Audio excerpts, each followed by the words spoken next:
Hello दोस्तों, hypertension यानी high blood pressure किस तरह से हमारी किडनी को डैमेज करता है, आज इस पर बात करेंगे। ज़्यादातर लोग ये तो ज़रूर जानते हैं कि हाइपरटेंशन यानी हाई ब्लड प्रेशर हमारी किडनी को डैमेज करता है, लेकिन ज़्यादातर लोग ये नहीं जानते हैं कि वो किस तरह से डैमेज करता है, कौन कौन से मैकेनिज्म्स है जिसके द्वारा हाई ब्लड प्रेशर आपकी किडनी को डैमेज करता है। ये जानना और समझना आपके लिए ज़रूरी है यदि आप अपनी किडनी को ब्लड प्रेशर रिलेटेड डैमेज से बचाना चाहते हैं, क्योंकि किसी बीमारी को काम करने के तरीके को आप समझते हैं तो ही आप उससे अपने बचने के तरीके को समझ सकते हैं। जैसे होता है कि किसी चोर के मोडस ऑपरेंडी को आप समझते हैं तो ही आप उसको बेटर वे में हैंडल कर सकते हैं, उसको पकड़ सकते हैं, उसके सोचने के तरीके को आप समझेंगे तो आप उसे बेटर वे में हैंडल कर सकते हैं। वैसे ही हर बीमारी के काम करने के तरीके को भी समझना ज़रूरी है।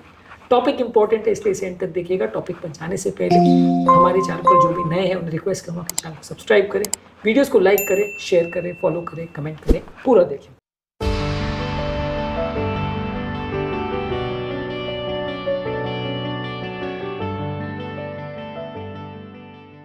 किडनी बेसिकली एक फिल्टरिंग ऑर्गन है जहाँ पे हाई प्रेशर में ब्लड आता है और वो एक छलनी जिसे ग्लोमर्स बोलते हैं वहाँ पे छनता है और एक्स्ट्रा ब्लड जो है वो छलनी से निकल जाता है। उसमें जो खराब पार्टिकल्स है वो छलनी से निकल जाते हैं और जो इंपॉर्टेंट चीज़ें हैं उसको किडनी वापस रीअब्जॉर्ब कर लेती है और ब्लड में वापस ले लेती है।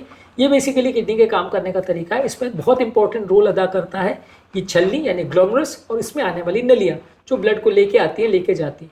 हाइपरटेंशन ये दोनों ही चीज़ को अफेक्ट करता है, यानी जो नलियाँ हैं उनकी दीवारें खराब होती जाती है। जितना ज़्यादा प्रेशर होता है तो नलियों की दीवार हार्ड होती जाती है, जिसकी वजह से कई नलियों सड़ जाती है, डैमेज हो जाती है, चोक हो जाती है और ये प्रेशर में ब्लड जो आना चाहिए किडनी में वो उतना नहीं आ पाता, जिसकी वजह से आपकी किडनी में परफ्यूजन कॉम्प्रोमाइज़ हो जाता है। यदि ब्लड किडनी में पर्याप्त मात्रा में नहीं आ पाएगा तो ये छलने का काम जो है या फिल्टरिंग का काम है वो प्रोसेस सही तरह से नहीं हो पाएगा। बॉडी में खराब टॉक्सिन्स इकट्ठा होने चालू हो जाएंगे और धीरे धीरे करके आपकी किडनी परमानेंट डैमेज हो जाएगी। ये बेसिकली विशेष साइकिल जैसा है कि जैसे जैसे किडनी डैमेज होती रहती है आपका ब्लड प्रेशर बढ़ता जाता है और जैसे जैसे ब्लड प्रेशर बढ़ता है वो और किडनी को डैमेज करता है। तो ये प्रोसेस चलता ही चला जाता है। जितना ज़्यादा डैमेज उतना ज़्यादा ब्लड प्रेशर और जितना ज़्यादा ब्लड प्रेशर उतना ज़्यादा डैमेज। तो नलियाँ आपकी खराब होती है। इसी तरह से ही हाई ब्लड प्रेशर जो है वो ग्लोमरुलस यानी छलनी को भी खराब करता है। ग्लोमरुलस बेसिकली छलनी के जैसा ही और छलनी के जैसे शेप का ही होता है, जिसमें बेसिकली ये ब्लड आता है और उसमें से जो इंपॉर्टेंट चीज़ें जो उसको रखनी होती है वो सेल्स वगैरह वो प्रिजर्व हो जाते हैं और जो ख़राब चीज़ें जो बॉडी को नहीं रखनी है वो लीक कर जाते हैं। जितना ज़्यादा पोर्शन लीक करता है उसमें से कुछ अगर इंपॉर्टेंट बॉडी को फिर से लगता है तो वापस रीअब्सॉर्ब कर लेता है। बाकी चीज़ें जो छलनी में से नहीं फिल्टर हो पाती है वो ब्लड के साथ डायरेक्टली चली जाती है। ये ग्लोमरुलस यानी छलनी बेसिकली हाइपरटेंशन में ख़राब हो जाती है। सिंपल एग्जाम्पल आपको दूँ कि आपकी चाय छानने की जो घर की छलनी है लगभग ये वैसे ही काम करता है।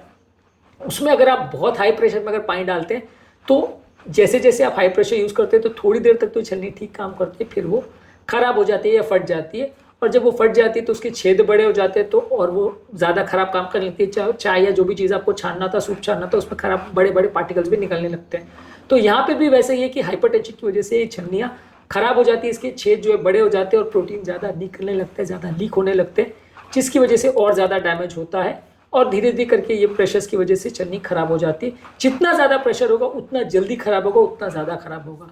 और ये सारे प्रेशर्स की वजह से ओवरऑल जो किडनी के सेल्स है जो उसको नेफ्रॉन बोलते हैं, जो ब्लड फिल्टर करने का काम करते हैं, वो भी खराब हो जाते हैं और इनमें भी स्कारिंग और इन्फ्लेमेशन हो जाता है। इसी तरह से जो ज़्यादा छलनी के साइज़ बढ़ जाने की वजह से जो प्रोटीन लीक होता है, बड़े बड़े प्रोटीन के पार्टिकल्स हैं, वो भी ज़्यादा जब फिल्टर होने लगते हैं तो वो भी किडनी और ट्यूब्यूल्स को ज़्यादा डैमेज करते हैं, जिससे आपका किडनी का प्रोसेस और ज़्यादा खराब हो जाता है। इसको लीकी किडनी बोलते हैं। इस तरह के पेशेंट में प्रोटीन बहुत ज़्यादा लीक होता है और जितना ज़्यादा हाइपरटेंशन हो उतना ज़्यादा प्रोटीन निकलने लगता है और जितना ज़्यादा प्रोटीन निकलते जाता है उतना बॉडी में प्रोटीन की कमी से रिलेटेड प्रॉब्लम्स और किडनी की डैमेज से रिलेटेड और प्रॉब्लम्स बढ़ते चले जाते हैं। इसी तरह से बहुत हाई ब्लड प्रेशर किडनी की जो दीवारें हैं और किडनी का जो इंटरस्टिशियम यानी बीच का जो टिश्यू है उसमें भी सूजन क्रिएट करता है, जिसकी वजह से वो एरिया भी डैमेज हो जाता है। इसे इंटरस्टिशियल फाइब्रोसिस बोलते हैं। और जब ये होता है तो लॉन्ग टर्म आपकी किडनी एक तरह से सड़ जाती है, ख़राब हो जाती है, काम नहीं कर पाती है। तो हाई ब्लड प्रेशर लंबे समय में आपकी किडनी को कई तरह से डैमेज करता है। इसी तरह से हाई ब्लड प्रेशर आपकी किडनी में एक रेनिन एंजियोटेंसिन सिस्टम को एक्टिवेट करता है और ये रेनिन एंजियोटेंसिन सिस्टम जो है किडनी को और ज़्यादा डैमेज करता है। ये ब्लड प्रेशर को और ज़्यादा बढ़ाता है, आपके इलेक्ट्रोलाइट्स के बैलेंस को बिगाड़ता है, जिससे कि बात और बिगड़ती जाती है। इसके अलावा हाई ब्लड प्रेशर आपकी किडनी की नलियों को चोक करता है, जिसकी वजह से इस्कीमिया डेवलप होता है, जिसकी वजह से किडनी की नलियों में ब्लॉक डेवलप हो सकता है और किडनी का अगर ब्लड सप्लाई बंद हो गया तो किडनी पूरी सड़ जाएगी। तो ये भी एक इम्पॉर्टेंट कारण है। जिसकी वजह से हाई ब्लड प्रेशर आपकी किडनी को अफेक्ट कर सकता है। इसी तरह से अगर बहुत हाई ब्लड प्रेशर होता है तो सडन अक्यूट किडनी फेलियर भी हो सकता है। जब हाइपरटेंसिव क्राइसिस होता है तो बहुत हाई ब्लड प्रेशर जब 200-250 क्रॉस करता है तो सडन किडनी डैमेज हो जाता है, इसे अक्यूट किडनी इंजरी बोलते हैं। और इस तरह के पेशेंट में भी सडनली आपका किडनी फेलियर में पेशेंट जा सकता है, और पेशेंट की ब्लड प्रेशर को अगर आप कंट्रोल नहीं करोगे तो डैमेज बढ़ते जाता है, पेशेंट का किडनी परमानेंट डैमेज भी हो सकता है। तो अक्यूट किडनी इंजरी भी हाइपरटेंसिव पेशेंट्स में होता है। यानी बहुत सारे तरीके हैं जिससे हाइपरटेंशन आपकी किडनी को अफेक्ट करता है। वो डायरेक्ट ग्लोमेरुलस को अफेक्ट करता है, वो ब्लड वेसल्स को अफेक्ट करता है, नेफ्रॉन्स को अफेक्ट करता है, इंटरस्टिशियम को अफेक्ट करता है, ज़्यादा प्रोटीन की लीकिंग करता है, रेनिन एंजियोटेंसिन सिस्टम को एक्टिवेट करता है, इस्कीमिया करके ब्लॉकेजेस करता है, और सडन अक्यूट किडनी इंजरी भी कर सकता है। तो अकेला सिर्फ डायरेक्टली हाइपरटेंशन हो जाने से किडनी खराब हो जाती है ये कहना सफिशिएंट नहीं है। हाइपरटेंशन बहुत सारे तरीकों से किडनी को डैमेज करता है। ये सारे तरीकों को यदि आप प्रॉपरली कंट्रोल कर सके तो आप अपनी किडनी को प्रोटेक्ट कर सकते हैं। और ऑब्वियसली ये करने का सबसे बेस्ट और सबसे ईजी तरीका यही है कि ब्लड प्रेशर को कंट्रोल करें और उससे रिलेटेड बॉडी की जो डैमेज प्रोसेस है उसको कंट्रोल करें और उस कंट्रोल को मेंटेन करें। प्रिवेंटिव मेजर्स में आपको ब्लड प्रेशर को कंट्रोल करना है दवाइयों के द्वारा और लाइफस्टाइल चेंजेस, डाइट के द्वारा और रेगुलर मॉनिटरिंग द्वारा, ताकि ब्लड प्रेशर रिलेटेड डैमेज ना हो। एक हेल्दी डाइट लेनी है जिसमें फल, सब्जियां, होल ग्रेन्स, लीन प्रोटीन और हेल्दी फैट्स ज़्यादा हो।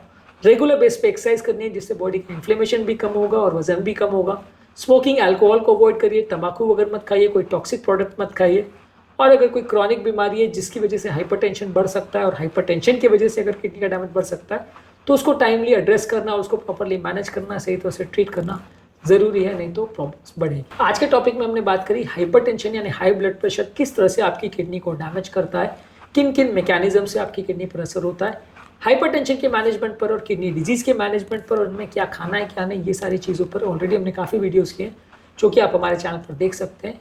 उम्मीद करूँगा कि आज के टॉपिक में कुछ नया जानने को मिला होगा। जो लोग हमारे चैनल पर नए हैं उन्हें रिक्वेस्ट करूँगा कि चैनल को सब्सक्राइब करें, वीडियोज़ को लाइक करें, शेयर करें, फॉलो करें, कमेंट करें, पूरा करें। Thank you.